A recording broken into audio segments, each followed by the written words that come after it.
ಇವತ್ತು ಏನು ನಿಮ್ಮ ಮುಂದೆ ಕೇಳ್ತದಲ್ಲ ಸರಿ,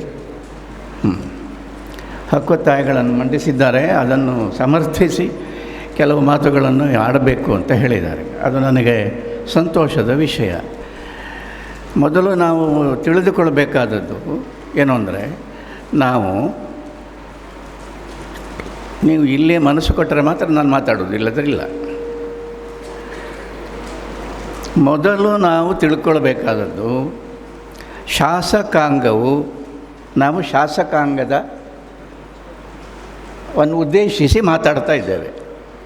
ಶಾಸಕಾಂಗ ಅಂದರೆ ನಮ್ಮ ಶಾಸಕರು, ಆಳುವವರು, ಸರ್ಕಾರ, ನೀತಿಗಳನ್ನು ನಿರೂಪಿಸುವವರು. ಶಾಸಕಾಂಗ ನಿಮ್ಮ ಕರ್ತವ್ಯವನ್ನು ಮಾಡಿ ಅಂತ. ನಮ್ಮದು ಮನವಿ ಅಲ್ಲ, ನಮ್ಮದು ಬೇಡಿಕೆಯಲ್ಲ, ನಮ್ಮದು ಭಿಕ್ಷೆಯಲ್ಲ, ಏನೂ ಅಲ್ಲ. ನಿಮ್ಮ ಕರ್ತವ್ಯವನ್ನು ನಾವು ನಿಮಗೆ ನೆನಪಿಸುವುದು ಸರ್ಕಾರಕ್ಕೆ. ನಿಮ್ಮದನ್ನು ಮಾಡಿ ಅಂತ, ಈ ಕೆಲಸವನ್ನು ಮಾಡಿ. ಏನು ಕಾನೂನಿದೆ ನನಗೆ ಗೊತ್ತೇ ಇರಲಿಲ್ಲ, ಹೀಗೊಂದು ಕಾನೂನಿದೆ ಅಂತ. ಹೇಗೆ ಪಂಚಾಯತಿನ ವ್ಯಾಪ್ತಿಯಲ್ಲಿ ಸರ್ಕಾರದ ಭೂಮಿ ಇದ್ದಾಗ ಅದರಲ್ಲಿ ಅರ್ಧ ಭಾಗವನ್ನು ದಲಿತರಿಗೆ ಕೊಡಬೇಕಾಗಿದೆ ಎನ್ನುವ ಒಂದು ಕಾನೂನು ಇದೆ ಎನ್ನುವುದು ನನಗೆ ನಾಗರಿಕ ಸೇವಾ ಟ್ರಸ್ಟ್ನ ಸಂಪರ್ಕದಿಂದ ಗೊತ್ತಾದದ್ದು. ಇಲ್ಲದರೆ ಗೊತ್ತೇ ಆಗ್ತಿರಲಿಲ್ಲ. ಪ್ರಾಯ ಅವರು ಹೇಳದಿದ್ದರೆ ಯಾರಿಗೂ ಗೊತ್ತಿಲ್ವೋ ಏನೋ. ಶಾಸಕಾಂಗಕ್ಕೆ ಗೊತ್ತಿರಲಿಕ್ಕೆ ಸಾಕು, ಅವರದನ್ನು ಬಹಳ ಬೇಗ ಮರೀತಾರೆ. ಗೊತ್ತಿದ್ದರೂ ಗೊತ್ತಿಲ್ಲದ ಹಾಗೆ ಅವರಿರ್ತಾರೆ. ಇದು ನಮ್ಮ ಸ್ಥಿತಿ. ಆದುದರಿಂದ ದಲಿತರಿಗೆ ಸಿಗಬೇಕಾದ ಭೂಮಿಯನ್ನು, ಕಾನೂನು ರೀತ್ಯ ಸಿಗಬೇಕಾದ ಭೂಮಿಯನ್ನು ಒದಗಿಸದೇ ಇದ್ದರೆ ಅದು, ಇನ್ನೊಂದು ರೀತಿಯಲ್ಲಿ ಹೇಳುವುದಾದರೆ, ನಮ್ಮನ್ನು ಗಡೀಪಾರು ಮಾಡಿದ ಹಾಗೆ. ನಮ್ಮನ್ನು ಗಡೀಪಾರು ಮಾಡಿದ ಹಾಗೆ. ಏನು ನಮಗೆ ಸಿಗಬೇಕಾದ್ದಲ್ಲ, ನಮಗೆ ಅಂದರೆ ದಲಿತರಿಗೆ ಸಿಗಬೇಕಾದಲ್ಲೋ, ಕಾನೂನು ರೀತಿಯ ಸಿಗಬೇಕಾದಲ್ಲೋ, ಅದನ್ನು ಕೊಡದೇ ಇದ್ದರೆ ಗಡೀಪಾರಿನ ಹಾಗೆ ಅದು. ಅದಾಗಬಾರದಾಗಿದ್ದರೆ ನಾವು ಒತ್ತಡವನ್ನು ಹೇರಲೇಬೇಕು. ಯಾಕೆ ಅಂದರೆ ಶಾಸಕಾಂಗ ಸಾಮಾನ್ಯವಾಗಿ ನಾನು ಕಂಡ ಹಾಗೆ ಇವರು ದಲಿತರ ಪರ ಇಲ್ಲ, ಇವರಿರುವುದು ಪ್ರಬಲರ ಪರ. ಇದು ನನಗೆ ಖಚಿತ ಆಗಿದೆ. ಸರ್ಕಾರ ಇರುವುದು ಭೂಮಾಲೀಕರ ಪರ. ಹೇಳುವಾಗ ಮಾತ್ರ, ಓಟು ಹತ್ತಿರ ಬರುವಾಗ ಮಾತ್ರ ಹೇಳ್ತಾರೆ, ನಾವು ನಿಮಗೆ ಅದು ಮಾಡಿದ್ದೇವೆ, ಇದು ಮಾಡಿದ್ದೇವೆ, ಇನ್ನೆಲ್ಲ ಮಾಡಲಿಕ್ಕಿದೆ ಅಂತ ಎಲ್ಲ ಹೇಳ್ತಾರಲ್ಲದೆ, ಎಸೆನ್ಷಿಯಲಿ ನಿಜವಾಗಿ ಸರ್ಕಾರ ಭೂಮಾಲೀಕರ ಪರ, ಶ್ರೀಮಂತರ ಪರ, ಪ್ರಬಲರ ಪರವಾಗಿ ಇದನ್ನು ಪ್ರಶ್ನಿಸಲೇಬೇಕು. ಪ್ರಶ್ನಿಸದೇ ಇದ್ದರೆ ಆವಾಗ ನಮ್ಮ ಕಾಲ ಮೇಲೆ ನಾವೇ ಕೊಡಲಿಯ ಏಟು ಹಾಕಿಕೊಂಡ ಹಾಗೆ ಆಗ್ತದೆ. ಅದಕ್ಕೋಸ್ಕರ ನಾವು ಇಲ್ಲಿ ಸೇರಿದ್ದೇವೆ. ಸ್ವಾಭಿಮಾನದ ಬದುಕನ್ನು ಬದುಕಬೇಕಾದರೆ, ದಲಿತರು ಸ್ವಾಭಿಮಾನಿಗಳಾಗಿ ಬದುಕಬೇಕಾಗಿದ್ದರೆ ನಮಗೆ ನಮ್ಮದೇ ಆದ ಒಂದು ಭೂಮಿ ಬೇಕು. 1 ಎಕರೆ ಆದರೂ ಬೇಕು, ಸಾಲದು 2 ಎಕರೆ ಆದರೂ ಬೇಕು. ನನಗೆ ಎಷ್ಟೊತ್ತಿರ್ತಿ ಆಶ್ಚರ್ಯ ಆಗ್ತದೆ. ನಾನು ಕಳೆದ ವರ್ಷ ಒಂದು 4-5 ವರ್ಷಗಳ ಹಿಂದೆ BM ಭಟ್ಟರಿಗೆ ಗೊತ್ತಿರ್ಬೋದು, ಏನು ಅಂದರೆ ಒಬ್ಬರು ಬಹಳ ದೊಡ್ಡ ಶ್ರೀಮಂತರು ಉಳ್ಳಾಲದಲ್ಲಿ ನೇತ್ರಾವತಿ ನದಿಗೆ ಹಾರಿ ಆತ್ಮಹತ್ಯೆ ಮಾಡಿಕೊಂಡರು. ಅದು ಬಹಳ ದುಃಖದಾಯಕವಾದ ವಿಷಯ. ಆಮೇಲೆ ಗೊತ್ತಾಯಿತು ಅವರಿಗೆ 22,000 ಎಕರೆ ಕಾಫಿ ತೋಟ ಇದೆ. 1-2 ಅಲ್ಲ, 22,000 ಎಕರೆ ಕಾಫಿ ತೋಟ ಇದೆ. ಇದು ಏನು ಅವಸ್ಥೆ ಇದು! ಭೂಶಾಸನ ಬಂದಿದೆ 1974ರಲ್ಲಿ. ಅದರಲ್ಲಿ 54 ಎಕರೆಗಿಂತ ಹೆಚ್ಚು ಯಾರಿಗೂ, ಯಾವ ಕುಟುಂಬಕ್ಕೂ ಕೂಡ ಭೂಮಿ ಇರಬಾರದು. ಅದು ಸರಿ, ಅದು ಹೆಚ್ಚಾಯಿತು, ಅದು ಇರಬಾರದು. ಪ್ಲ್ಯಾಂಟೇಷನ್ಗೆ ಈ ಮಿತಿ ಲಘವಾಗೋದಿಲ್ಲ. ಒಬ್ಬೊಬ್ಬನಿಗೆ 10,000 20,000 ಎಕರೆ ಕಾಫಿ ತೋಟಗಳು ಅಂತ ಹೇಳಿದರೆ ಇದರ ಅರ್ಥ ಏನು? ಇದನ್ನು ಯಾಕೆ ನೀವು ಅದನ್ನು ಬದಲಾಯಿಸುವುದಿಲ್ಲ? ಕೇಳಲೇಬೇಕಾದ ಒಂದು ಅನಿವಾರ್ಯ ಹೊತ್ತು ಈಗ ಬಂದಿದೆ. ದಲಿತರಲ್ಲದೆ ಮತ್ತು ಯಾರು ಇದನ್ನು ಕೇಳುವುದಕ್ಕೆ ಹೆಚ್ಚು ಯೋಗ್ಯರು? ಅದರಿಂದ ಕೇಳಲೇಬೇಕು ಇದನ್ನು. ಸ್ವಾಭಿಮಾನದ ಜೀವನವನ್ನು ದಲಿತರಿಗೆ ಮಾಡಲಿಕ್ಕೆ ಸಾಧ್ಯವಾಗದೇ ಇದ್ದರೆ, ಭೂಮಿ ಸಿಗದೇ ಇದ್ದರೆ ದೇಶ ಸ್ವಾಭಿಮಾನ ಶೂನ್ಯವಾದ ದೇಶ ಆಗುತ್ತದೆ ಎನ್ನುವುದರಲ್ಲಿ ಸಂಶಯವೇ ಇಲ್ಲ. ದೇಶಕ್ಕೆ ಒಂದು ಸ್ವಾಭಿಮಾನ ಬೇಕು. ಸ್ವಾಭಿಮಾನ ಬೇಕಾದರೆ ದೇಶ ಅಂದರೆ ಎಂಥದ್ದು? ದೇಶವಾಸಿಗಳಾಗಿರ್ತಕ್ಕ, ಅದರಲ್ಲಿ ಹೆಚ್ಚಿನ ಸಂಖ್ಯೆಯಲ್ಲಿ ಇರತಕ್ಕ ದಲಿತರಿಗೆ ಸ್ವಂತ ಭೂಮಿ ಇಲ್ಲದಿದ್ದರೆ, ಸ್ವಾಭಿಮಾನದ ಜೀವನ ಮಾಡಲಿಕ್ಕೆ ಸಾಧ್ಯ ಆಗದಿದ್ದರೆ ಈ ದೇಶಕ್ಕೊಂದು ಸ್ವಾಭಿಮಾನ ಇದೆ ಅಂತ ಹೇಗೆ ಹೇಳ್ತೀರಿ ಅಂತ ಕೇಳಿ. ನನಗೆ ಎಷ್ಟು ಇದು ಹೇಳಿದರೆ ಶಾಸಕಾಂಗದವರಿಗೆ ಅರ್ಥ ಆಗ್ತದೋ ಇಲ್ಲವೋ ಅದು ಕೂಡ ನನಗೆ ಗೊತ್ತಾಗೋದಿಲ್ಲ. ಯಾಕಂದರೆ ಎಲ್ಲರೂ ಬಹಳ ಅರ್ಥ ಆದ ಹಾಗೆ ಇರ್ತಾರೆ, ಆದರೆ ಮಾಡುವುದಿಲ್ಲ, ಕೆಲಸ ಮಾಡುವುದಿಲ್ಲ. ಅಂಬೇಡ್ಕರ್ ಸಾಹೇಬರು ಮಹಾತ್ಮ ಗಾಂಧೀಜಿಯವರನ್ನು 1931ರಲ್ಲಿ ಪ್ರಥಮ ಬಾರಿಗೆ ಭೇಟಿಯಾದಾಗ ಗಾಂಧೀಜಿಯವರಲ್ಲಿ ಹೇಳಿದ ಮೊದಲನೆಯ ವಾಕ್ಯ ಯಾವುದು ಅಂತ ಕೇಳಿದರೆ, Gandhiji, I have no homeland ಅಂತ, ನನಗೆ ನನ್ನದೇ ಆದ ಒಂದು ತಾಯ್ನಾಡು ಇಲ್ಲ ಅಂತ ಹೇಳಿ. ಯಾಕೆ ಇಲ್ಲ ಅಂದರೆ ದಲಿತರ ಪರಿಸ್ಥಿತಿ ಇಲ್ಲಿ ಹಾಗೆ ಇದೆ. ನಮಗೆ ನಮ್ಮದೇ ಆದ ಒಂದು ಭೂಮಿಯನ್ನು ಇಟ್ಟುಕೊಳ್ಳುವ ಹಕ್ಕನ್ನು ಸಮಾಜ ತೋರಿಸಲಿಲ್ಲ ಅಂತ. ಇದು ನೆನಪಿರಲಿ. 31ನೇ ಇಸವಿ 1931 ಹತ್ತಿರ 100 ವರ್ಷ ಆಗ್ತಾ ಬಂತು. 95 ವರ್ಷ ಆಯಿತು, ಭೂಮಿ ಇಲ್ಲ. ಈಗ ನಾವು ಕೇಳಬೇಕಾಗಿದೆ ಇದನ್ನು. ಇನ್ನೊಂದು ಮಾತು, 1934ರಲ್ಲಿ ಅಂಬೇಡ್ಕರ್ ಮತ್ತು ಗಾಂಧೀಜಿಯವರ ಭೇಟಿಯಾದ 3 ವರ್ಷಗಳ ಅನಂತರ ಬಿಹಾರ್ನಲ್ಲಿ ಬಹಳ ದೊಡ್ಡ ಭೂಕಂಪ ಆಯಿತು. 15,000 ಮಂದಿಯಲ್ಲಿ ಸತ್ತರು, ಬಹಳ ಎಲ್ಲ ಕೋಲಾಹಲ ಆಯಿತು, ನಷ್ಟ ಆಯಿತು. ಆವಾಗ ಗಾಂಧೀಜಿಯವರು ಒಂದು ಮಾತು ಹೇಳಿದರು. ಏನು ಅಂದರೆ, ಈ ಭೂಕಂಪ ಸಂಭವಿಸಿ ನಮಗೆ ಇಂತಹ ದೊಡ್ಡ ಒಂದು ಆಪತ್ತು ಬಂದದ್ದು ಅಸ್ಪೃಶ್ಯತೆಯ ಪಾಪವನ್ನು ನಾವು ಮಾಡಿದ್ದಕ್ಕೆ ದೇವರು ನಮಗೆ ಕೊಟ್ಟ ಶಿಕ್ಷೆ ಅಂತ.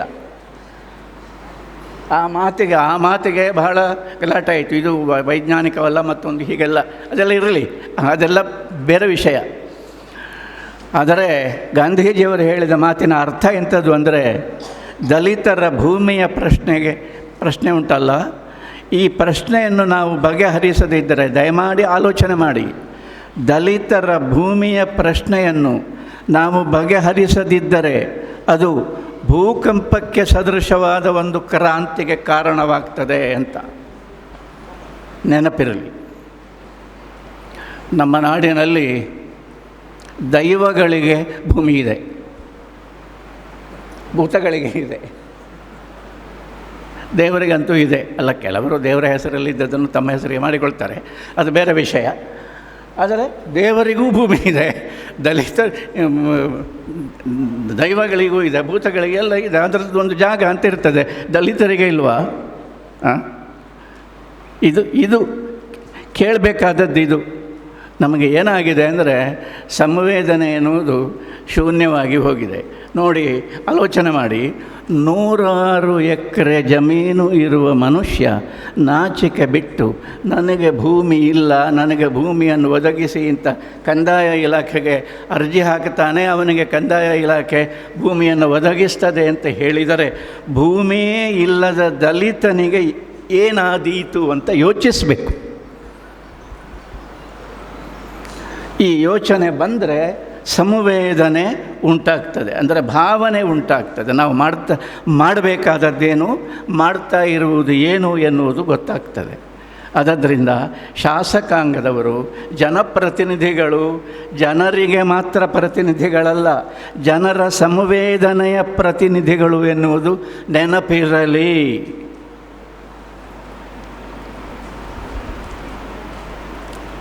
ಸೋಮನಾಥ ನಾಯಕರು ಒಂದು ಮಾತು ಹೇಳಿದರು. ಏನು ಅಂದರೆ, ಈ ವಿಚಾರ ಈಗ ಅವರು ಇವತ್ತು ಬರಲಿಲ್ಲ, ಅವರಿಗೆ ಇಲ್ಲದೇ ಇರ್ಬೋದು, ಅದೆಲ್ಲ ಇರ್ಬೋದು, ಅದಕ್ಕೆಲ್ಲ ಯಾರು ಏನು ಮಾಡಲಿಕ್ಕೆ ಸಾಧ್ಯ ಇಲ್ಲ. ಆದರೆ 5 ವರ್ಷಕ್ಕೆ ಒಂದು ಸರ್ತಿ ಆದರೂ ಚುನಾವಣೆ ಬರ್ತದಲ್ಲ, ನೆನಪಿರಲಿ. ಬೆಳ್ತಂಗಡಿಯ ಎಲ್ಲ ಮಹಾಜನತೆಗೆ ಜೈ ಭೀಮ್, ಜೈ ಭೀಮ್, ನಮಸ್ಕಾರಗಳು. ವೇದಿಕೆ ಮೇಲೆ ಆಸೀನರಾದ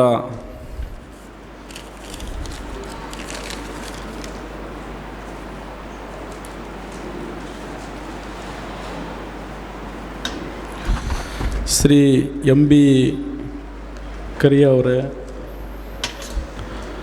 ಆಮೇಲೆ ಈ ಒಂದು ನಾಗರಿಕ ಸೇವಾ ಟ್ರಸ್ಟ್ನ ಅಧ್ಯಕ್ಷರಾದಂಥ ಕೆ ಸೋಮನಾಥ್ ನಾಯಕ್ ಸರ್ ಅವರೇ, ಹಾಗೂ ಚಿಂತಕರು ಸಾಹಿತಿಗಳು ಆದಂಥ ಶ್ರೀ ಲಕ್ಷ್ಮೇಶ್ ತೋಳ್ಪಾಡಿ ಸರ್ ಅವರೇ,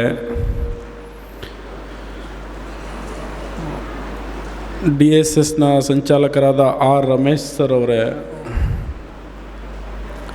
ಮತ್ತು ರಾಘವೇಂದ್ರ ಸರ್ ಅವರೇ, ಸದಾಶಿವ ಹೆಗಡೆ ಸರ್ ಅವರೇ, ಕೆ ಚಂದ್ರಕಲಾ ಸರ್ ಅವರೇ, ಚಂದ್ರಕಲಾ ಮೇಡಮ್ ಅವರೇ, ಹಾಗೂ ನನ್ನ ಎದುರಿಗೆ ಕೂತಂಥ ಗೆಳೆಯರೇ, ಹಿರಿಯರೇ ಹಾಗೂ ಸಹೋದರ ಸಹೋದರಿಯರೇ, ಇವತ್ತು ಬೆಳ್ತಂಗಡಿನಲ್ಲಿ ನಾಗರಿಕ ಸೇವಾ ಟ್ರಸ್ಟ್ ಇದು ಒಂದು ಒಳ್ಳೆಯ ಹೋರಾಟವನ್ನು ಕೈಗೆತ್ತಿಕೊಂಡಿದೆ. ಈ ಹೋರಾಟ ದಲಿತರನ್ನು ಉದ್ಧಾರ ಮಾಡುವಂಥ ಒಂದು ಹೋರಾಟ ಆಗಿದೆ. ಕೆಲವೊಂದು ಟ್ರಸ್ಟ್ಗಳಿದ್ದಾವೆ, ಅವು ತಮ್ಮ ಹೊಟ್ಟೆ ಪಾಡಿಗೆ ಇದ್ದಾವೆ, ಹುಟ್ಕೊಂಡಿದ್ದಾವೆ ಟ್ರಸ್ಟ್ಗಳು. ಆದರೆ ಈ ಟ್ರಸ್ಟು ಜನರ ಒಂದು ಬದುಕನ್ನು ಕಟ್ಟಿಕೊಡುವಂಥ ಒಂದು ಟ್ರಸ್ಟ್ ಆಗಿದೆ. ಈ ಟ್ರಸ್ಟು ನನಗೆ ಇತ್ತೀಚೆಗೆ ಗಮನಕ್ಕೆ ಬಂದಿದೆ. ಆದರೆ ನಾನು ಬೆಳ್ತಂಗಡಿಗೆ 15 ವರ್ಷದ ಹಿಂದೆ DC ಮನ್ನಾ ಹೋರಾಟ ಭೂಮಿಗೆ ಇದೇ ಬೆಳ್ತಂಗಡಿ ಗ್ರೌಂಡಲ್ಲಿ ನಾನು ಬಂದು ಉದ್ಘಾಟನೆಗೆ ಬಂದಿದ್ದೆ 15 ವರ್ಷದಿಂದ. ನನಗೆ ಸೋಮನಾಥ್ ಸರ್ ಬನ್ನಿ ಅಂತ ಕರೆದ್ರು. ನನಗೆ ಇದು ಏನಪ್ಪ, ಇನ್ನೂ ಅವತ್ತು 15 ವರ್ಷದ ಹಿಂದೆ ಹೋರಾಟ ಮಾಡಿದ್ದು ಇನ್ನೂ ಹಾಗೇ ಇದೆಯಲ್ಲ ಇದು ಹೋರಾಟಕ್ಕೆ ಮುಕ್ತಿನೇ ಸಿಕ್ಕಿಲ್ಲಲ್ಲ ಅಂತ ನನಗೆ ಥರ ಬೇಜಾರಾಗುತ್ತೆ.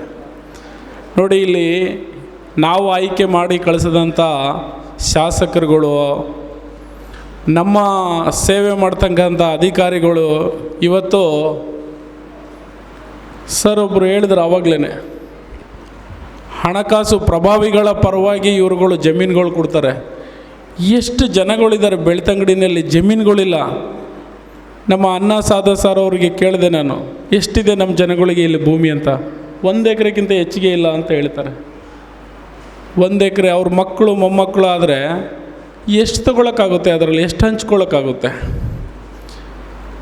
ಸೊ ಇಂಥ ಪರಿಸ್ಥಿತಿ ಇರಬೇಕಾದಾಗ ಯಾರಾದರೂ ಪ್ರಭಾವಿ ಬಂದರೆ, ಅಂಬಾನಿ ಅದಾನಿ ಬಂದರೆ 10,000 ಎಕರೆ ಬೇಕಾದರೆ ಕೊಟ್ಬಿಡ್ತಾರೆ. ಆದರೆ ದಲಿತರಿಗೆ ಕೊಡೋಕ್ಕೆ ಮುಂದೆ ಬರಲ್ಲ, ದಲಿತರಿಗೆ ಕೊಡೋಕ್ಕೆ ಮನಸ್ಸೇ ಬರೋದಿಲ್ಲ. ನಾವು ಹಣ ಕಳ್ಳರನ್ನು ನೋಡಿದ್ದೀವಿ, ಭೂಮಿ ಕಳ್ಳರನ್ನು ನೋಡಿದ್ದೀವಿ. ಆದರೆ ಇತ್ತೀಚೆಗೆ ದೇವರು ಕಳ್ಳರುಗಳು ಕೂಡ ಇದ್ದಾರೆ. ಕೃಷ್ಣ ಯಾರು ನಿಮಗೆ ಗೊತ್ತಿದೆಯಲ್ವಾ? ಕೃಷ್ಣ ಇರೋದು ಗೊಲ್ಲರ ದೇವರು. ಅದನ್ನು ಯಾರು ಕಳ್ತನ ಮಾಡಿಕೊಂಡು ಯಾರು ಪೂಜೆ ಮಾಡ್ತಾ ಇದ್ದಾರೆ ಇವತ್ತು? ಕೃಷ್ಣ ಗೊಲ್ಲರು ದೇವರು. ಇವತ್ತು ಅಲ್ಲಿ ಉಡುಪಿನಲ್ಲಿ ಎಲ್ಲ ಬ್ರಾಹ್ಮಣರುಗಳು ಸೇರಿಕೊಂಡು ಕೃಷ್ಣನ ಕಳ್ತನ ಮಾಡ್ಕೊಂಡು ಪೂಜೆ ಮಾಡ್ತಾ ಇದ್ದಾರೆ. ಶಿವ ಯಾರು ದೇವರು? ಅಣ್ಣಪ್ಪ ಯಾರು ದೇವರು? ದಲಿತರ ದೇವರು ಶಿವ. ಅವರನ್ನು ಯಾರು ಕಳ್ತನ ಮಾಡಿದ್ದಾರೆ ಇವತ್ತು? ಯಾರ ಕಪಿಮುಷ್ಟಿಯಲ್ಲಿದೆ ಆ ದೇವರು? ಈಗ ಆ ದೇವ್ರಿಗೂ ಅವ್ರಿಗೂ ಸಂಬಂಧನೇ ಇಲ್ಲ. ಜೈನರಿಗೂ ಅಣ್ಣಪ್ಪ ಸ್ವಾಮಿಗೂ ಸಂಬಂಧನೇ ಇಲ್ಲ. ಇವತ್ತು ಹೊಟ್ಟೆಪಾಡಿಗಾಗಿ, ತಮ್ಮ ಸ್ವಾರ್ಥಕ್ಕಾಗಿ ಇವತ್ತು ಅಣ್ಣಪ್ಪ ಸ್ವಾಮಿನೂ ಕೂಡ ಕಳ್ತನ ಮಾಡಿದ್ದಾರೆ, ಭೂಮಿ ಕಳುವು ಮಾಡಿದ್ದಾರೆ, ಜೊತೆಗೆ ದೇವರನ್ನು ಕಳುವು ಮಾಡಿದ್ದಾರೆ. ಇವರೇನು ಯಾರಿಗೂ ಉದ್ಧಾರ ಮಾಡ್ತಾ ಇಲ್ಲ, ಯಾರಿಗೂ ಉಚಿತವಾಗಿ ಕೊಡ್ತಾ ಇಲ್ಲ. ಇವತ್ತು ಎಲ್ಲರಿಗೂ ಇವತ್ತು ಯಾವುದಾದ್ರೂ ಶಾಲೆಯಲ್ಲಿ ಮಕ್ಕಳಿಗೆ ಏನಾದರೂ ಉಚಿತವಾಗಿ ಶಿಕ್ಷಣ ಕೊಟ್ಟಿದ್ದಾರಾ? ಧರ್ಮಸ್ಥಳ ಧರ್ಮಾಧಿಕಾರಿಗಳು ಯಾರ್ಯಾರಿಗೂ ಕೊಟ್ಟಿಲ್ಲ. ಅವರು ಕಾಲೇಜ್ಗಳಲ್ಲಿ ಫ್ರೀ ಸೀಟ್ ಕೊಟ್ಟಿಲ್ಲ, ಫ್ರೀ ಟ್ರೀಟ್ಮೆಂಟ್ ಕೊಡ್ತಾ ಇಲ್ಲ ಅವ್ರ ಹಾಸ್ಪಿಟಲ್ಗಳಲ್ಲಿ. ದುಡ್ಡು ಮಾಡುವ ದಂಧೆಗಳು, ಎಲ್ಲ ರೀತಿಯಿಂದ ದುಡ್ಡುಗಳು ಮಾಡ್ತಾ ಇದ್ದಾರೆ. ಧರ್ಮಸ್ಥಳದ ಧರ್ಮಾಧಿಕಾರಿ ತಮ್ಮ ಹರ್ಷೇಂದ್ರ ಜೈನ್ ಅವರಿಗೆ ಮಾನ ಮರ್ಯಾದೆ ಇದ್ದಿದ್ರೆ ಏನು 1 ವರ್ಷ 9 ತಿಂಗಳ ಹಿಂದ್ಗಡೆ ಕೋರ್ಟ್ ತೀರ್ಮಾನ ಕೊಟ್ಟಿತು. ಆವಾಗಲೇ ಈ ನಾಡಿನ ಈ ಮಂಗಳೂರು ಜನತೆಗೆ ಕ್ಷಮೆ ಕೇಳಬೇಕಾಗಿತ್ತು. ಮಾನ ಮರ್ಯಾದೆಯನ್ನು ಬಿಟ್ಟಿದ್ದಾರೆ ಇವ್ರುಗಳು. ಅಲ್ಲ ರೀ, 1000 ಗಟ್ಟಲೆ ಎಕರೆ ಜಮೀನುಗಳಿದ್ದು 10 ಎಕರೆಗೆ ಅಪ್ಲಿಕೇಶನ್ ಹಾಕ್ತೀರಿ ಅಂದರೆ ನೀವು ಎಂಥ ಮೂರ್ಖ ಜನರು ಇದ್ದೀರಿ. ಎಷ್ಟು ಭೂಮಿಯ ಬಾಕರಿದ್ದೀರಿ ನೀವು. ಇನ್ನೂ ಎಷ್ಟು ಭೂಮಿ ಬೇಕು ಹೇಳಿ ನಿಮಗೆ. ಇಲ್ಲಿ ಲಕ್ಷಗಟ್ಟಲೆ ಜನಗಳು ಇವತ್ತು 1 ಎಕರೆ ಜಮೀನಿಲ್ಲ. ನಿಮ್ಮ ಪರಿವಾರದ ಸಂಖ್ಯೆ ಎಷ್ಟಿದೆ? ನಿಮ್ಮ ಎಲ್ಲ ಪರಿವಾರ ಸಂಖ್ಯೆ ಒಂದು 20ರಿಂದ 30 ಇರ್ಬೋದು. 3 ಅಣ್ಣ ತಮ್ಮದರು, 4 ಜನ ಅಣ್ಣ ತಮ್ಮದರು ಮಕ್ಕಳು. ಎಷ್ಟು ಭೂಮಿ ಬೇಕು ನಿಮಗೆ? ಎಷ್ಟು ಅನ್ಯಾಯಗಳು, ಕೋರ್ಟ್ ಕೇಸ್ಗಳು. ಇಲ್ಲೊಂದಿದೆ ಕೋರ್ಟ್ ಕೇಸ್ ನೋಡಿ.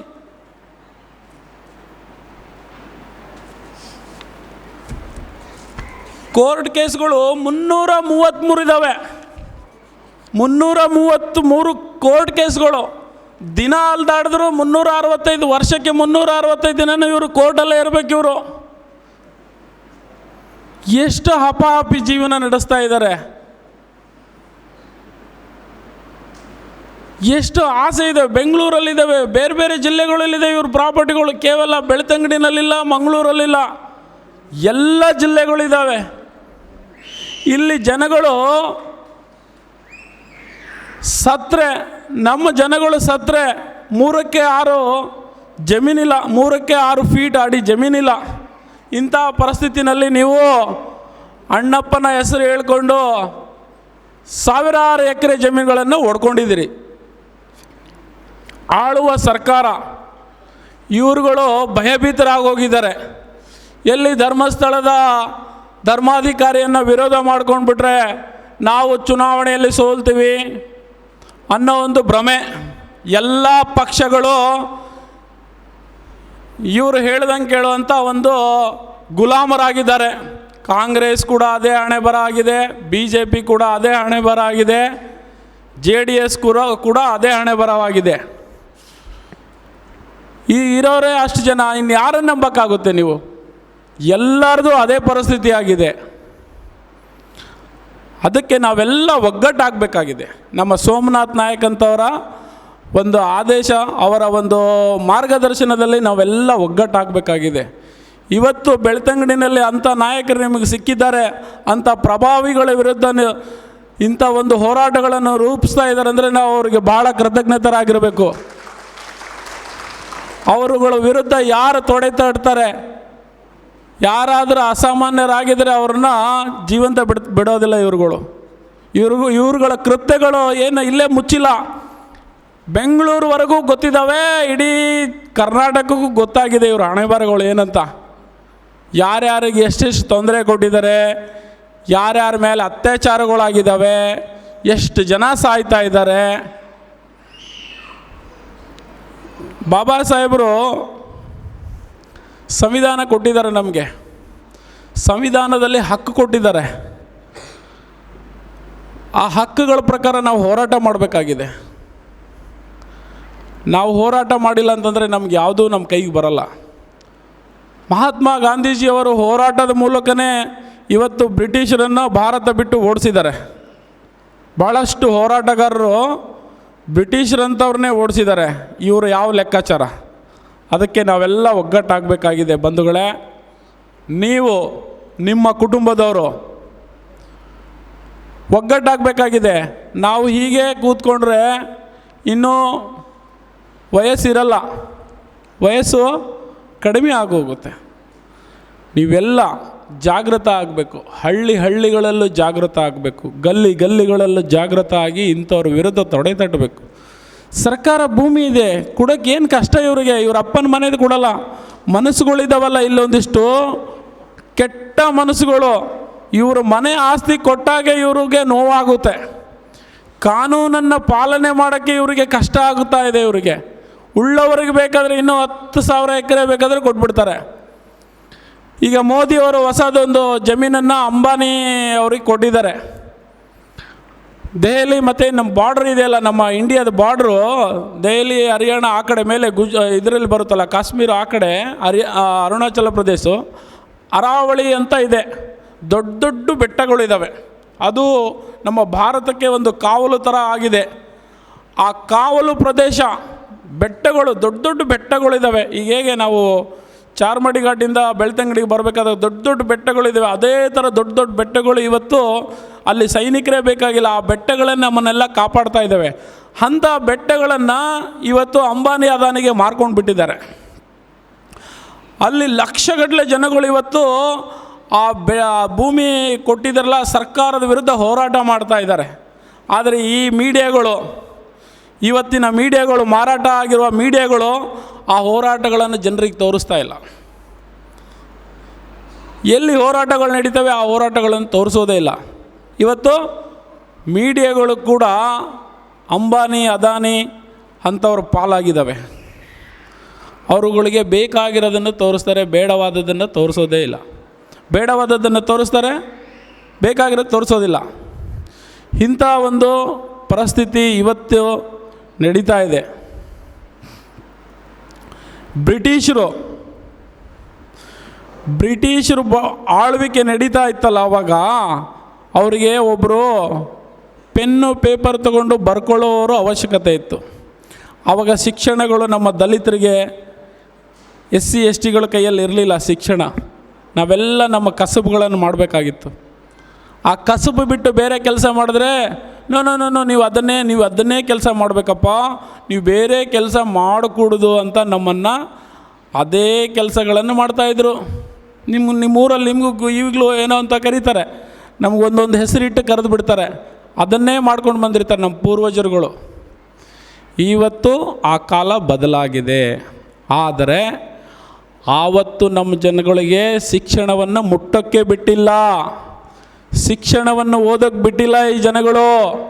ಯಾಕೆ ಅಂತ ಹೇಳಿದರೆ, ಇವಾಗ ಹೇಗೆ ನೀವೆಲ್ಲ ಉದ್ಧಾರ ಆಗಿದ್ದೀರಲ್ಲ, ಇವತ್ತು ಚೇರಲ್ಲಿ ಕೂತ್ಕೊಂಡಿದ್ದೀರಾ, ಒಳ್ಳೊಳ್ಳೆ ವೆಹಿಕಲ್ ತೊಗೊಂಡಿದ್ದೀರಾ, ಒಳ್ಳೆ ಮನೆ ಕಟ್ಕೊಂಡಿದ್ದೀರಾ, ಹೀಗೆ ಉದ್ಧಾರ ಆಗ್ತಾರಂತ ಹೇಳ್ಬಿಟ್ಟು ನಿಮ್ಗಳಿಗೆ ಅಲ್ಲಲ್ಲೇ ಇಟ್ಟಿರೋದು.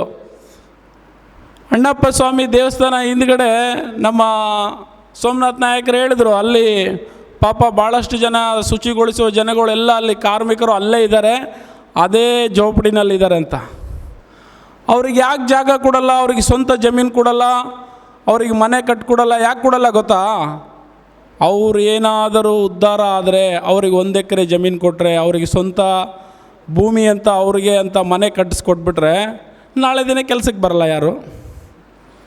ಜಮೀನು ಇದ್ಬಿಟ್ರೆ ಉಳುಮೆ ಮಾಡ್ಕೊಂಡು ಕೂತ್ಕೊತಾರೆ. ಈಗ ಅಣ್ಣಪ್ಪನ ದೇವಸ್ಥಾನದಲ್ಲಿ ಕ್ಲೀನಿಂಗ್ ಮಾಡೋರು ಯಾರು ಬರ್ತಾರೆ? ಇವ್ರ ಫ್ಯಾಮ್ಲಿಯವ್ರು ಕ್ಲೀನ್ ಮಾಡ್ತಾರಾ? ಇವ್ರ ಫ್ಯಾಮ್ಲಿಯವರು ಅಮೇರಿಕಾದಲ್ಲಿ, ಲಂಡನ್ನಲ್ಲಿ ಅಲ್ಲಿ ಮಜಾ ಮಾಡ್ತಿರ್ತಾರೆ. ಇಲ್ಲಿ ಜನರಿಗೆ ದೇವರು ದರ್ಶನ ಮಾಡ್ಕೊಳ್ಳಿ, ತಲೆಗೆ ರುಮಾಲು ಕಟ್ಕೊಂಡು ಜನಗಳಿಗೆ ಮಂಗ ಮಾಡೋ ಕೆಲಸಗಳನ್ನು ಮಾಡ್ತಾಯಿದ್ದಾರೆ. ಸತ್ಯವಾಗಲೂ ಮಂಗ ಮಾಡ್ತಾಯಿದ್ದಾರೆ. ನಾವುಗಳು ಹುಷಾರಾಗಬೇಕು. ಬಾಬಾ ಸಾಹೇಬ್ ಅಂಬೇಡ್ಕರ್ ಹೇಳಿದ್ದಾರೆ, ಯಾವ ದೇವರು ನಮ್ಮನ್ನು ಉದ್ಧಾರ ಮಾಡಿಲ್ಲ 2000 ವರ್ಷಗಳಿಂದ. ಯಾವ ದೇವರು ಕೂಡ ಉದ್ಧಾರ ಮಾಡಿಲ್ಲ. ಕರೋನಾದಲ್ಲಿ ಯಾರನ್ನು ಬದುಕಿಸಿದ್ದಾರಾ? ದೇವರುಗಳು ಇದ್ದಿದ್ರೆ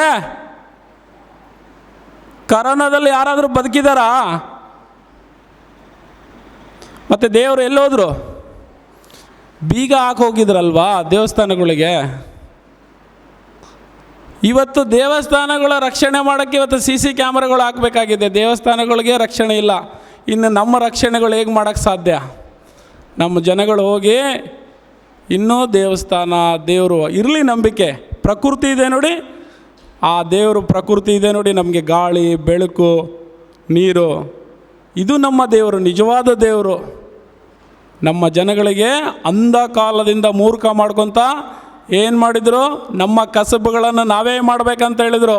ಪೆನ್ನು ಪೇಪರ್ ಮಾತ್ರ ಅವರು ಇಟ್ಕೊಂಡ್ರು. ಆ ಪೆನ್ನು ಪೇಪರ್ ಇಟ್ಕೊಂಡು ಒಳ್ಳೊಳ್ಳೆ ಭೂಮಿಗಳನ್ನು ಅವ್ರ ಹೆಸರಿಗೆ ಮಾಡಿಕೊಂಡಿದ್ದಾರೆ.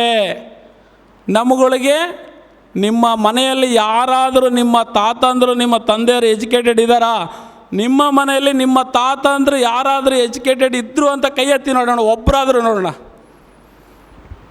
ಯಾರಾದರೂ ಇದ್ರಾ ನಿಮ್ಮ ಮನೆಯಲ್ಲಿ ನಿಮ್ಮ ತಾತಂದ್ರೆ ಅಕ್ಷರಸ್ಥರು ಇದ್ರಾ? ಇದ್ದರೆ ಎತ್ತಿ ಕೈ ಎತ್ತಿ. ಆದರೆ ಅದೇ ಬ್ರಾಹ್ಮಣರ ಒಂದು ಸಭೆಯಲ್ಲಿ ಹೋಗಿ ಕೇಳಿ, ನಿಮ್ಮ ತಾತಂದ್ರು ನಿಮ್ಮ ಮುತ್ತಾತಂದ್ರು ಯಾರಾದರೂ ಎಜುಕೇಟೆಡ್ ಇದ್ರಾ ಅಂತ ಕೇಳಿದ್ರೆ ಅಲ್ಲಿ ಎಲ್ಲರೂ ಕೈ ಎತ್ತುತ್ತಾರೆ. ಇದು ಪರಿಸ್ಥಿತಿಗಳು. ಪೆನ್ನು ಪೇಪರ್ ಯಾರ ಕೈಯಲ್ಲಿರುತ್ತೋ ಕಾನೂನು ಅವ್ರ ಕೈಯಲ್ಲಿದೆ. ಇವತ್ತು ಪೆನ್ನು ಪೇಪರ್ ಪತ್ರಕರ್ತರ ಕೈಯಲ್ಲಿದೆ. ನಾಳೆ ಅವ್ರು ಏನು ಬೇಕಾದರೂ ಬರಿಬೋದು. ಇಲ್ಲಿ ಈ ಥರ ಆಯಿತು ಅಂತ ಬರೀತಾರೆ, ನಾಳೆ ಅದನ್ನೇ ಆಗೋದು. ಸೊ ಪೆನ್ನು ಪೇಪರು ಆವತ್ತು ಶಾನುಭೋಗರ ಕೈಯಲ್ಲಿತ್ತು, ಕುಲಕರ್ಣಿಗಳ ಕೈಯಲ್ಲಿತ್ತು, ಬ್ರಾಹ್ಮಣರ ಕೈಯಲ್ಲಿತ್ತು. ಬ್ರಿಟಿಷರ ಕೈಯಲ್ಲಿ ಇವ್ರುಗಳು ಗುಲಾಮರಾಗಿ ಟ್ಯಾಕ್ಸ್ಗಳನ್ನು ಕಲೆಕ್ಟ್ ಮಾಡ್ತಿದ್ರು ನಮ್ಮಗಳಿಂದ. ಟ್ಯಾಕ್ಸ್ಗಳನ್ನು ಕಲೆಕ್ಟ್ ಮಾಡಿ ಒಳ್ಳೊಳ್ಳೆ ಭೂಮಿಗಳನ್ನು ಚೆನ್ನಾಗಿ ಕಣ್ಣಿಟ್ಕೊಂಡು ಕೂತಿದ್ರು. ಯಾವತ್ತು ಬ್ರಿಟಿಷರು ಭಾರತ ಬಿಟ್ಟು ಹೋಗ್ಬಿಟ್ರು, ಇಮಿಡಿಯೇಟ್ ಅವನ ಹೆಸರಲ್ಲಿ, ಅವ್ರ ಅಣ್ಣನ ಹೆಸರಲ್ಲಿ, ಅವ್ರ ತಮ್ಮನ ಹೆಸರಲ್ಲಿ, ಅವ್ರ ಅಪ್ಪನ ಹೆಸರಲ್ಲಿ, ಮಕ್ಕಳ ಹೆಸರಲ್ಲಿ ಎಲ್ಲ ಮಾಡ್ಕೊಂಡ್ಬಿಟ್ರು. ನಾವುಗಳು ಹಾಗೆ ಉಳ್ಕೊಂಡಿದ್ದೀವಿ. ಅದಕ್ಕೆ ನಮಗೆ ಜಮೀನುಗಳಿಲ್ಲ. ಇವರೇನು ಪಾಪ ಬೆವರು ಸುರಿಸಿ ಜಮೀನೇನು ದುಡ್ದಿಲ್ಲ ಇವ್ರುಗಳು. ಇವರು ಕೊಳ್ಳೆ ಹೊಡೆದಿರೋ ಜಮೀನುಗಳು ಇವರು ಇವತ್ತು. ಸೊ ಇದಕ್ಕೆ ಭಾರತದಲ್ಲಿರ್ತಕ್ಕಂಥ ಎಲ್ಲ ಜಮೀನುಗಳು ಸಮಾನವಾಗಿ ಹಂಚಿಕೆ ಆಗಬೇಕಾಗಿದೆ. ಸಮಾನವಾಗಿ ಹಂಚಿಕೆ ಆಗಬೇಕಾಗಿದೆ. ಅದು ನಮ್ಮ ಹಕ್ಕು. ನಮ್ಮ ದೇಶ ಉದ್ಧಾರ ಹೇಗಾಗುತ್ತೆ? ಆವಾಗಲೇ ಹೇಳಿದ್ರು ನಮ್ಮವರು, ದೇಶ ಉದ್ಧಾರ ಆಗಬೇಕಾದ್ರೆ ಎಲ್ಲರೂ ಇಲ್ಲಿ ಸಮಾನವಾಗಿರಬೇಕು. ಮೇಲು ಕೀಳಿದ್ರೆ ದೇಶನೂ ಉದ್ಧಾರ ಆಗಲ್ಲ, ಇಲ್ಲಿ ನಾವು ಉದ್ಧಾರ ಆಗಲ್ಲ. ಆದ್ದರಿಂದ ಇವತ್ತು ಸರ್ಕಾರ ಕೂಡ ನಮಗೆ ಮೋಸ ಮಾಡ್ತಾ ಇದೆ. ಕೇವಲ ಇಲ್ಲಿ ಬಂಡವಾಳಶಾಹಿಗಳು ಮಾತ್ರ ಅಲ್ಲ, ಪುರೋಹಿತರು ಮಾತ್ರ ಅಲ್ಲ, ಕೆಲವು ಪುರೋಹಿತರು ಮಾತ್ರ ಅಲ್ಲ, ಸರ್ಕಾರ ಕೂಡ ನಮಗೆ ಮೋಸ ಮಾಡ್ತಾ ಇದೆ. ನಮಗೆ ಬಜೆಟಲ್ಲಿ ಪ್ರತಿ ವರ್ಷ 25%, 24.1% ಟೋಟಲ್ ಬಜೆಟ್ ಅಮೌಂಟ್ ಎತ್ತಿ ಇಡಬೇಕಾಗಿದೆ. ಎತ್ತಿ ಇಡ್ತಾ ಇದ್ದಾರೆ, ಆದರೆ ನಮ್ಮ ಕೈಗೆ ಸೇರ್ತಾ ಇಲ್ಲ. ಈ ವರ್ಷ ನಮಗೆ ಎಷ್ಟು ಬಜೆಟ್ ಎತ್ತಿಟ್ಟಿದ್ದಾರೆ ಗೊತ್ತಿದೆಯಾ ನಿಮಗೆ? ಟೋಟಲ್ ನಮ್ಮ ಕರ್ನಾಟಕ ಸರ್ಕಾರದ ಬಜೆಟ್ ಎಷ್ಟು ಅಂತ ಗೊತ್ತಿದೆಯಾ? 4 ಲಕ್ಷ ಕೋಟಿ ಬಜೆಟು. ಆ 4 ಲಕ್ಷ ಕೋಟಿನಲ್ಲಿ 2 ಲಕ್ಷ ಕೋಟಿ ಕೇವಲ ಸಂಬಳ, ಸರ್ಕಾರಿ ನೌಕರರ ಸಂಬಳಗೆ 2 ಲಕ್ಷ ಎತ್ತು ತೆಗೆದು ಬಿಡ್ತಾರೆ. ಇನ್ನೂ 2 ಲಕ್ಷದಲ್ಲಿ, ಇನ್ನೂ 2 ಲಕ್ಷ ಕೋಟಿಯಲ್ಲಿ 24.1% ಅಂದರೆ 42,000 ಕೋಟಿ SC/STಗಳ ಉದ್ಧಾರಕ್ಕೆ ಹಣವನ್ನು ಎತ್ತಿಟ್ಟಿದ್ದಾರೆ. ನಿಮಗೆ ತಲುಪಿದವ ಈ ವರ್ಷ SC/STಗಳ ಉದ್ಧಾರಕ್ಕೆ 42,000 ಕೋಟಿ ಸಿದ್ದರಾಮಯ್ಯ ಅವರು ಎತ್ತಿಟ್ಟಿದ್ದಾರೆ. ಅದಕ್ಕೆ ಒಂದು ಹೆಸರು ಕೊಟ್ಟಿದ್ದಾರೆ, SC/SP TSP ಅಂತ. ಆ ಒಂದು ಯೋಜನೆಯಡಿ ನಮಗೆ ಲೋನ್ಗಳು, ಭೂಮಿ, ಮತ್ತು ನಮಗೆ ಮನೆಗಳು, ನಮಗೆ ರಸ್ತೆಗಳು ಇವೆಲ್ಲ ಮಾಡಿಕೊಡೋಕ್ಕೆ ಯೋಜನೆಗಳಿದ್ದಾವೆ. ನಿಮ್ಮಗಳಿಗೆ ಯಾವುದಾದ್ರೂ ಈ ಒಂದು 42,000 ಕೋಟಿಯ ಯೋಜನೆಯಲ್ಲಿ ನಿಮ್ಗೆ ಯಾರಿಗಾದರೂ ಒಂದು ಯೋಜನೆ ತಲುಪಿದೆಯಾ? ಸಿದ್ದರಾಮಯ್ಯ ಅವರು ಪ್ರತಿ ಭಾಷಣದಲ್ಲೇ ಹೇಳ್ತಾರೆ, ಇದು ಇವತ್ತು ನಿನ್ನೆ ತಗೊಂಡು ಬಂದದಲ್ಲ, ಇದು 2013ರಲ್ಲೇ ತಗೊಂಡು ಬಂದಿದ್ದಾರೆ, ಬೆಳಗಾವಲ್ಲೇ ತಗೊಂಡು ಬಂದಿದ್ದಾರೆ ಈ ಯೋಜನೆ. ಪ್ರತಿ ವರ್ಷ ಆವಾಗ 22,000 ಆಯಿತು, 30,000 ಆಯಿತು, 32,000 ಆಯಿತು, 38,000 ಆಯಿತು. ಇವತ್ತು 42,000 ಕೋಟಿಗೆ ಪ್ರತಿ ವರ್ಷ ಹೆಚ್ಚಿಗೆ ಆಗ್ತಾ ಬರ್ತಾ ಇದೆ. ಈ ದುಡ್ಡು ಎಲ್ಲಿ ಹೋಗ್ತಾ ಇದೆ ನಿಮಗೇನಾದರೂ ಗೊತ್ತಿದೆಯಾ? ಹೋಗಲಿ, ನಿಮ್ಗೆ ಯಾರಿಗಾರು ದುಡ್ಡು ತಲುಪಿದೆಯಾ? ಯಾವುದಾದ್ರೂ ಈ SC/SP TSP ಯೋಜನೆಯಡಿ ಅಥವಾ ಸಮಾಜ ಕಲ್ಯಾಣ ಯೋಜನೆಯಡಿ ನಿಮ್ಗೆ ಯಾರಿಗಾದರೂ ಲೋನ್ಗಳು ಸಿಕ್ಕಿದೆಯಾ? ಸಿಕ್ಕಿದರೆ ದಯಮಾಡಿ ಕೈ ಎತ್ತಿ, ನಾನು ತಿಳ್ಕೊತೀನಿ. ಯಾಕಂತ ಹೇಳಿದರೆ ಪೇಪರಲ್ಲಿ ಕತೆಗಳು ಹೇಳ್ತಾ ಇದ್ದಾರೆ, ಸಿದ್ದರಾಮಯ್ಯ ಪ್ರತಿ ಭಾಷಣದಲ್ಲಿ ದಲಿತರ ಉದ್ಧಾರಕ್ಕೆ ನಾನು ಇಷ್ಟು ದುಡ್ಡು ಎತ್ತಿಟ್ಟಿದ್ದೀನಿ, ಇಷ್ಟು ದುಡ್ಡು ಎತ್ತಿಟ್ಟಿದ್ದೀನಿ. ನಿಮ್ಗೆ ಯಾರಿಗಾರು ತಲುಪಿದೆಯಾ? ಎತ್ತರಿ ನೋಡೋಣ ಕೈ, ಹೋಗಲಿ. ಯಾರಿಗಾರು ತಲುಪಿದೆಯಾ ದುಡ್ಡು? ಸ್ಕೀಮ್ಗಳು, ನಿಮ್ಮ ಮನೆಯಲ್ಲಿ ಲೋನ್ಗಳು 10 ಲಕ್ಷ, 5 ಲಕ್ಷ, ಆಮೇಲೆ ಜಮೀನು ಇಲ್ದವ್ರಿಗೆ ಜಮೀನು ಪರ್ಚೇಸ್ ಮಾಡೋಕ್ಕೆ 25 ಲಕ್ಷ ರೂಪಾಯಿ ಇಟ್ಟಿದ್ದಾರೆ. 1 ಎಕರೆ ಪ್ರತಿಯೊಬ್ಬರಿಗೆ 2 ಎಕರೆ ಕೊಡ್ತಾ ಇದ್ದಾರೆ. ನಿಮ್ಗೆ ಯಾರಿಗಾದರೂ ಜಮೀನು ಸಿಕ್ಕಿದೆಯಾ? ನಾನೇ ಇಲ್ಲಿ ತಮಾಷೆ ಮಾಡ್ತಾ ಇಲ್ಲ. ಇಲ್ಲಿ ನಾನೇನಾದರೂ ಸುಳ್ಳು ಹೇಳಿದ್ರೆ ನನ್ನ ಮೇಲೆ ನೀವು ಕೇಸ್ಗಳು ಹಾಕ್ಬೋದು. ಸರ್ಕಾರದ ಸ್ಕೀಮ್ ಇದೆ. ಏನು ಮಾಡ್ತಾ ಇದ್ದೀರಿ ನೀವುಗಳೆಲ್ಲ? ಪಾಪ ಬೆಳಗ್ಗೆ ಎದ್ದು ನಿಮ್ಮ ಜೀವನ, ನಿಮ್ಮ ಕೆಲಸಗಳು. ಸೋಮನಾಥ್ ನಾಯಕ್ ಅಂತವರು ಯಾವತ್ತಾರ ಕರೆದ್ರೆ ಹೋರಾಟಕ್ಕೆ ಬರೋದು ಇದು ಆಗಿದೆ. MLAಗಳು ಅವ್ರಿಗೇನು ಕಮಿಷನ್ ಬರುತ್ತೆ, ಯಾವ ರಸ್ತೆಯಿಂದ ಎಷ್ಟು ಕಮಿಷನ್ ಬರ್ತಾಯಿದೆ, ಯಾವ ಬಿಲ್ಡಿಂಗಿಂದ ಎಷ್ಟು ಕಮಿಷನ್ ಬರ್ತಾಯಿದೆ, ಅವ್ರು ನೋಡ್ಕೊಂಡು ಅವರಿದ್ದಾರೆ, ಓಟ್ ಹಾಕಿದ್ದಾರೆ, ಆರಾಮಾಗಿ ಅವರಿದ್ದಾರೆ. ನೀವು ಓಟಿನ ಟೈಮಲ್ಲಿ ಅವ್ರು ಏನಾದರೂ ಕೊಟ್ಟಿದ್ದಾರೋ ಅದು ಗೊತ್ತಿಲ್ಲ, ಅದೆಲ್ಲ ನಾನು ಹೇಳಕ್ಕೆ ಹೋಗಲ್ಲ. ಆದರೆ ಇಲ್ಲಿ ಏನಾಗ್ತಾಯಿದೆ, ನಮಗೆ ಅಂತ ಎತ್ತಿಟ್ಟರು ದುಡ್ಡುಗಳು ನಮ್ಗೆ ತಲುಪ್ತಾ ಇಲ್ಲ. ನಾವು ಅದ್ರ ಬಗ್ಗೆ ಎಚ್ಚೆತ್ಕೊಳ್ಬೇಕಾಗಿದೆ. ಈ ಭೂಮಿನೂ ಕೇಳಬೇಕಾಗಿದೆ, ಶಿಕ್ಷಣನೂ ಕೇಳಬೇಕಾಗಿದೆ. ನಮ್ಮ ಸರ್ ಹೇಳಿದ್ರು ಆವಾಗಲೇ, ಸೋಮನಾಥ್ ಸರ್ ಅವರು, ಯಾವುದೇ ಒಂದು ಶಿಕ್ಷಣ ಸಂಸ್ಥೆಯಲ್ಲಿ ರೋಸ್ಟರ್ ಅಂತ ಫಾಲೋ ಮಾಡಬೇಕು. ಅಲ್ಲಿ SC ಇರಬೇಕು, ST ಇರಬೇಕು, OBC ಇರಬೇಕು, ಎಲ್ಲ ಜನಾಂಗದವರು ಆ ಶಿಕ್ಷಣ ಸಂಸ್ಥೆಯಲ್ಲಿ ಇರಲೇಬೇಕು. ಇಲ್ಲದೇ ಇದ್ದರೆ ಆ ಶಿಕ್ಷಣ ಸಂಸ್ಥೆ ನಡೆಸೋ ಹಾಗಿಲ್ಲ. ಇಷ್ಟು % ಅಂತ ಇರಲೇಬೇಕು. ಒಂದು ಶಿಕ್ಷಣ ಸಂಸ್ಥೆಯಲ್ಲಿ ಟೀಚರ್ಗಳು, ಬೋಧಕರುಗಳು ಇರಲೇಬೇಕು. ಆದರೆ ಸರ್ಕಾರದವರು, ಎಜುಕೇಷನ್ ಡಿಪಾರ್ಟ್ಮೆಂಟ್ ಕಣ್ಣು ಮುಚ್ಕೊಂಡು ಕೂತಿದೆ. ಅವ್ರು ಏನು ಕೊಟ್ಟಿದ್ದಾರೆ ಅದನ್ನೇ ನಡೆಸ್ಕೊಂಡು ಹೋಗ್ತಾ ಇದ್ದಾರೆ. ಅವ್ರುಗಳು ಟೇಬಲ್ ಕೆಳಗಡೆ ಏನೋ ಕೊಟ್ಟಿರಬೇಕು, ಇವ್ರುಗಳು ಇಸ್ಕೊಂಡಿರಬೇಕು, ಅದಕ್ಕೆ ಸುಮ್ಮನೆ ಕೂತಿದ್ದಾರೆ. ಪ್ರಶ್ನೆ ಮಾಡ್ಬೋದಾಗಿತ್ತಲ್ಲ. ಧರ್ಮಾಧಿಕಾರಿಗಳು ಅಂತಂದಮೇಲೆ ಶಿಕ್ಷಣ ಸಂಸ್ಥೆ ನಡೆಸ್ತಾ ಇದ್ದಾರೆ ಅಂದಮೇಲೆ ಅಲ್ಲಿ SC STಗಳಿಗೂ ತೊಗೋಬೇಕಾಗಿತ್ತಲ್ವಾ ನೌಕರಿಗೆ? ಯಾಕೆ ತಗೊಂಡಿಲ್ಲ? ನಿಮಗೆ ಅಷ್ಟೊಂದು ಪ್ರೀತಿ ಇದೆ, ನಾನು ಎಲ್ಲರ ಪರವಾಗಿದ್ದೀನಿ, SCಗಳ ಪರವಾಗಿದ್ದೀನಿ, ದಲಿತರ ಪರವಾಗಿದ್ದೀನಿ ಅಂತಂದರೆ ದಲಿತರನ್ನು ನೌಕರಿಗೆ ತಗೊಳ್ಳಿ. ನಿಮ್ಮದು ಎಷ್ಟೋ ಇನ್ಸ್ಟಿಟ್ಯೂಟ್ಗಳಿದ್ದಾವೆ, ಅಲ್ಲಿ ಎಷ್ಟು ಇನ್ಸ್ಟಿಟ್ಯೂಟ್ಗಳಿದ್ದಾವೆ, ಒಂದು 20ರಿಂದ 50ಕ್ಕಿಂತ ಹೆಚ್ಚು ಇನ್ಸ್ಟಿಟ್ಯೂಟ್ಗಳಿದ್ದಾವೆ. ನೀವು ಅಲ್ಲೂ ದಲಿತರಿಗೆ ಜಾಬ್ಗಳನ್ನು ಕೊಡಿ, ಉದ್ಯೋಗಗಳು ಕೊಡಿ, ಸಮಾನ ವೇತನಗಳನ್ನು ಕೊಡಿ. ಅಲ್ಲಿ ಕಾರ್ಮಿಕರು ದೇವಸ್ಥಾನದಲ್ಲಿ ಮಾಡ್ತಕ್ಕಂಥ ಕಾರ್ಮಿಕರು ಕಡಿಮೆ ಅಂದರೆ 100ಕ್ಕಿಂತ 200 ಜನ ಇದ್ದಾರೆ. ಅವರು ESI PF ಕೊಡ್ತಾ ಇದ್ದೀರಾ ನೀವು? ನಾಳೆ ಅವರೆಲ್ಲ ಸತ್ತೋಗ್ಬಿಟ್ರೆ ಅವ್ರ ಮಕ್ಕಳು ಮೊಮ್ಮಕ್ಕಳು ಏನಾಗಬೇಕು ಅವ್ರ ಗತಿ? ನೀವೇ ದೇವಸ್ಥಾನದ ಧರ್ಮಾಧಿಕಾರಿಗಳಂತ ಜನರಿಗೆ ಮೋಸ ಮಾಡ್ತಾ ಇದ್ದೀರಾ ನೀವುಗಳು. ಇದು ಸತ್ಯನೇ ಹೇಳ್ತಾ ಇದ್ದೀನಿ. ಧರ್ಮಾಧಿಕಾರಿಗಳು ಬಡ ಜನರಿಗೆ ಮೋಸ ಮಾಡ್ತಾ ಇದ್ದಾರೆ. ಅವರು ಸತ್ಯವಂತರಾಗಿದ್ದರೆ ಬರಲಿ. ಇಷ್ಟು ಜನ ಎಂಪ್ಲಾಯ್ಗಳಿದ್ದಾರೆ, ಇಷ್ಟು ಜನ ಎಂಪ್ಲಾಯ್ಗಳದ್ದು ESI PF ಸಂಬಳ ಅವರ ಅಕೌಂಟಿಗೆ ಹಾಕ್ತಾಯಿದ್ದೀವಿ ನಮ್ಮ ಟ್ರಸ್ಟ್ ಮೂಲಕ ಅಂತ ಹೇಳಿ. ಇದು ಯಾವುದೂ ಮಾಡ್ತಾ ಇಲ್ಲ, 100ಕ್ಕೆ 100 ಮಾಡ್ತಾ ಇಲ್ಲ. ನಮ್ಮ ಸೋಮನಾಥ್ ನಾಯಕ್ ಸರ್ ಹೇಳಿದ್ದಾರೆ ಇದು ಯಾವುದನ್ನು ಪಾಲನೆ ಮಾಡ್ತಾ ಇಲ್ಲ ಅಂತ. ಆದರೆ ಅವರು ಬಡ್ಡಿ ವ್ಯವಹಾರಗಳನ್ನು ಮಾಡ್ತಾ ಇದ್ದಾರೆ.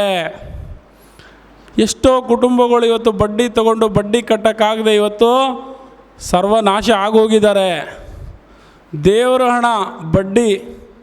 ಈ ಜೈನ ಧರ್ಮದಲ್ಲಿ ಯಾವತ್ತೂ ಬಡ್ಡಿ ಕೊಡುವುದು ಇಲ್ಲವೇ ಇಲ್ಲ. ಇವರು ಜೈನರು ಅಲ್ಲ, ಇವರು ಹಿಂದೂಗಳಿದ್ದಾರೋ ನನಗೂ ಅದೂ ಡೌಟೇ. ಸೊ ಇಂಥ ಒಂದು ಸಿಚುವೇಷನಲ್ಲಿ ನಾವೆಲ್ಲ ಇದ್ದೀವಿ. ಅದಕ್ಕೆ ನಾವುಗಳು ಹೋರಾಟವನ್ನು ಮಾಡಬೇಕಾಗಿದೆ ಬಂಧುಗಳೇ. ಸರ್ಕಾರ ಕೂಡ ಮೋಸ ಮಾಡ್ತಾಯಿದೆ, ಇಲ್ಲಿ ಬಂಡವಾಳಶಾಹಿಗಳು ಕೂಡ ಮೋಸ ಮಾಡ್ತಾಯಿದೆ. ಅದಕ್ಕೆ ಇಂಥ ಸಮಯದಲ್ಲಿ ನಾವು ಹೋರಾಟಗಳನ್ನು ಮಾಡಬೇಕಾಗಿದೆ, ಬೀದಿಗಿಳಿಬೇಕಾಗಿದೆ, ಒಗ್ಗಟ್ಟಾಗಬೇಕಾಗಿದೆ, ಶಿಕ್ಷಣ ಪಡಿಬೇಕಾಗಿದೆ, ಸಂಘಟಿತರಾಗಬೇಕಾಗಿದೆ, ಹೋರಾಟ ಮಾಡಬೇಕಾಗಿದೆ. ಬಾಬಾ ಸಾಹೇಬರು ಅದಕ್ಕೆ ಹೇಳಿದ್ದಾರೆ, ಶಿಕ್ಷಣ, ಸಂಘಟನೆ, ಹೋರಾಟ. ಫಸ್ಟ್ ಶಿಕ್ಷಣ ತಗೊಳ್ಳೋಣ. ನಾವು ಏನು ನಮಗೆ ಅನ್ಯಾಯ ಆಗ್ತಾಯಿದೆ, ನಮ್ಮ ಹಕ್ಕುಗಳೇನಿದ್ದಾವೆ ಅಂತ ಫಸ್ಟ್ ತಿಳ್ಕೊಳ್ಳೋಣ, ಆಮೇಲೆ ಸಂಘಟನೆ ಮಾಡ್ಕೊಳ್ಳೋಣ. ಸಂಘಟನೆ ಗಟ್ಟಿಯಾಗಬೇಕು. ಇವತ್ತಿಷ್ಟು ಜನ ಬಂದಿರಲ್ಲ, ನೆಕ್ಸ್ಟ್ ಮಂತ್ಗೆ ಇದ್ರ ಡಬಲ್ ಆಗಬೇಕು, ಇನ್ನೂ ನೆಕ್ಸ್ಟ್ ಮಂತ್ ಡಬಲ್ ಆಗಬೇಕು. ಎಂಥ ಸರ್ಕಾರವನ್ನು ಕೂಡ ನಾವು ಅಲ್ಲಾಡಿಸ್ಬೋದು, ಅದು ನಮ್ಮ ಹತ್ರ ಸಂಘಟನೆ ಇದ್ದರೆ. ಉದಾಹರಣೆ, ನೇಪಾಳದಲ್ಲಿ ಸರ್ಕಾರನೇ ಬದಲಾಯಿತು. ಜನಗಳು ದಂಗೆ ಎದ್ದರೆ ಸರ್ಕಾರ ಕೂಡ ಬದಲಾಗುತ್ತೆ. ನಾವು ನಮಗೆ ಸಿಗದೇ ಇರೋ ಹಕ್ಕುಗಳನ್ನು ಸಿಕ್ಕಿಲ್ಲ ಅಂದರೆ ನಾವು ದಂಗೆ ಏಳುವ ಹಕ್ಕು ನಮಗಿದೆ. ನ್ಯಾಯಯುತವಾಗಿ ಹೋರಾಟಕ್ಕೆ ಬೆಲೆ ಕೊಟ್ಟಿಲ್ಲ ಅಂದರೆ ಅದಕ್ಕೆ ಉಲ್ಟಾ ರೆಬಲ್ ಆಗಬೇಕಾಗುತ್ತೆ. ಶ್ರೀಲಂಕಾದಲ್ಲಿ ಏನಾಯಿತು? ಶ್ರೀಲಂಕಾ ಅಧ್ಯಕ್ಷ ಕೂಡ ಮನೆಗೆ ಹೋದ. ಸೊ ಆದ್ದರಿಂದ ನೀವುಗಳು ಒಗ್ಗಟ್ಟಾಗಬೇಕಾಗಿದೆ. ಬೇರೆಯವ್ರ ಮನೆ ಹೊಡೆಯೋದಲ್ಲ, ನಾವು ನಮ್ಮ ಹಕ್ಕು ನಾವು ಕೇಳ್ತಾ ಇದ್ದೀವಿ. ಸರ್ಕಾರದ ವಿರುದ್ಧ ನಾವು ಕೇಳೋ ಹಕ್ಕು ನಮಗಿದೆ. ನಾವು ಚುನಾಯಿಸಿ ಕಳಿಸಿದ್ದೀವಿ ನಿಮಗೆ. ನಮಗೆ ಏನು ಬೇಕೋ ಅದನ್ನು ಮಾಡಬೇಕು. ಅದನ್ನು ಬಿಟ್ಟು ನನಗೆ ಇವತ್ತು ಬಿಲ್ಡಿಂಗ್ ಬಂತು, ಇನ್ನೊಂದು ಕಾರ್ ಬಂತು, ಇನ್ನೊಂದು ಜಮೀನು ಬಂತು, ಅಲ್ಲೊಂದು ಹೋಟೆಲ್ ಕಟ್ಟಿದೆ, ಇವು ಮಾಡ್ತಾ ಇದ್ದಾರೆ. ನಾವು ಆಯ್ಕೆ ಮಾಡಿರತಕ್ಕಂಥ ಶಾಸಕರುಗಳು ಇದನ್ನು ಮಾಡ್ತಾ ಇದ್ದಾರೆ, ಜನಗಳಿಗೇನೂ ಮಾಡ್ತಾ ಇಲ್ಲ. ಈ ತಿಂಗಳಲ್ಲಿ ನನಗೆ ಎಷ್ಟು ಬಂತು ಕಮಿಷನ್ನು, ಯಾರ್ಯಾರಿಗೆ ಎಷ್ಟು ಕೊಡಬೇಕು, ಯಾವ್ಯಾವ ಆಫೀಸರ್ಗಳಿಂದ ಎಷ್ಟು ಮಾಮೂಲು ಬಂತು ಅನ್ನೋದು ಆಲೋಚನೆಯೇ ಇದೆ ಎಮ್ ಎಲ್ ಎಗಳಿಗೆ, ಶಾಸಕರುಗಳಿಗೆ, ಮಂತ್ರಿಗಳಿಗೆ. ಆದರೆ ಜನಗಳು ಏನು ಮಾಡಿದ್ದೀವಿ? ನನಗೆ ಬೇಜಾರಾಯ್ತು ರೀ. 15 ವರ್ಷದಿಂದ ಬಂದಿದ್ದೆ ಡಿ ಸಿ ಮನ್ನಾ ಹೋರಾಟಕ್ಕೆ. ಇದೇ ನಾನು ಬೆಂಗಳೂರಿಂದ ಬಂದಿದ್ದೆ. ನಮ್ಮ ಚಂದು ಅಂತ ಇದ್ದರು, DSS ಅಂಬೇಡ್ಕರ್ ವಾದದಲ್ಲಿ ಕರೆಸಿದ್ರು ನನಗೆ. ಇನ್ನೂ ಅದೇ ಥರ ಇದೆ. ಇನ್ನೂ ಎಷ್ಟು ವರ್ಷ ಅಂತ ಹೋರಾಟ ಮಾಡಬೇಕು? ಅದಕ್ಕೆ ನೀವು ಡಿಸೈಡ್ ಮಾಡಿ. ನಿಮ್ಮ ಮನೆಯಲ್ಲಿರ್ತಕ್ಕಂಥ ಸದಸ್ಯರು, ನಿಮ್ಮ ಗೆಳೆಯರು, ನಿಮ್ಮ ಸುತ್ತಮುತ್ತಲಿರೋರು ಎಲ್ಲರನ್ನೂ ಕರ್ಕೊಂಡು ಬರಬೇಕು. ಇದು ಒಂದು ದೊಡ್ಡ ಹೋರಾಟ ಆಗಿ ಸಕ್ಸಸ್ ಆಗಲಿ ಅಂತ ಹೇಳ್ತಾ, ನನಗೆ ಇಲ್ಲಿ ಮಾತನಾಡಲು ಅವಕಾಶ ಕೊಟ್ಟ ತಮ್ಮೆಲ್ಲರನ್ನು ವಂದಿಸಿ ನನ್ನ ಮಾತುಗಳನ್ನು ಮುಗಿಸ್ತೀನಿ. ಜೈ ಭೀಮ್, ಜೈ ಭಾರತ್, ಜೈ ಕರ್ನಾಟಕ.